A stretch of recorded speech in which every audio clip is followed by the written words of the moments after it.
A Supreme Court ruling is going to keep former President Trump on the ballot. The decision comes as more than a dozen states gear up for Super Tuesday tomorrow.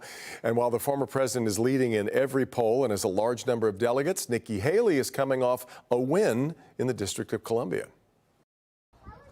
In a decision with huge implications for the upcoming election, the U.S. Supreme Court today unanimously ruled that states cannot remove former President Trump from their ballots.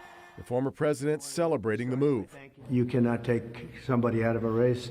The voters can take the person out of the race very quickly, but a court shouldn't be doing that.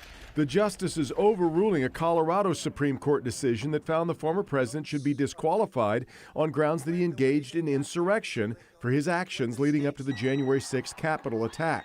The ruling applies to all states, negating similar challenges in Maine and Illinois. And it comes a day before Super Tuesday, when voters in Colorado, Maine, and more than a dozen other states will head to the polls.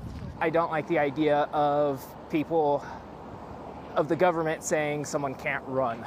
Next month, the High Court is set to hear arguments in a separate case over former President Trump's claims that he's immune from prosecution for his efforts to overturn the 2020 election because he was acting as president. The Supreme Court's timing could push the federal election interference case against Mr. Trump until late summer or even after Election Day in November.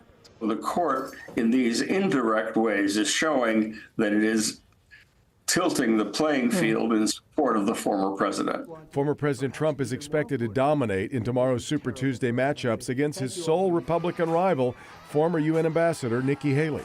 It is time for a new generational leader. On the Democratic side, President Biden also expecting a Super Tuesday sweep.